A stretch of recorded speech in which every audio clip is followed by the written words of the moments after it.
पुढील आठवडा पुन्हा पावसाचा. कोकणासह मराठवाडा विदर्भाला पावसाचा इशारा. नागरिकांना सावधानतेचा इशारा.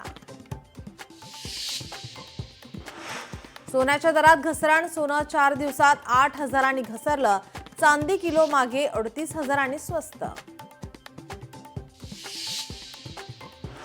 पालघर डहाणू विधानसभेतील ठाकरेंच्या शिवसेनेतील पदाधिकारी जाहीर.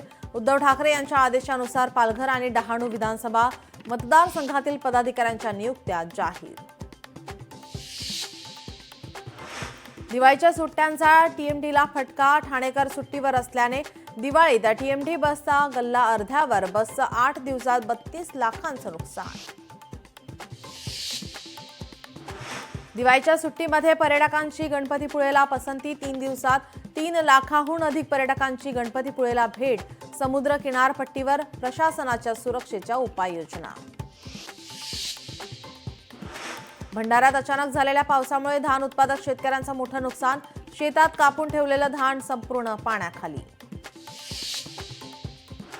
राष्ट्रपती द्रौपदी मुर्मू आज गाझियाबादला भेट देणार. राष्ट्रपतींच्या हस्ते यशोदा मेडिसिटी हॉस्पिटलचं उद्घाटन होणार.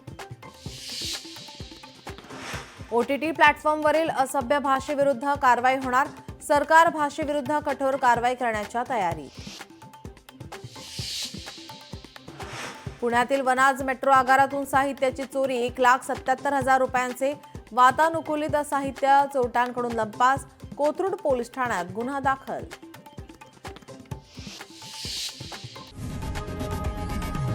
लोकशाही मराठी ऐका, पहा, जागरूक रहा.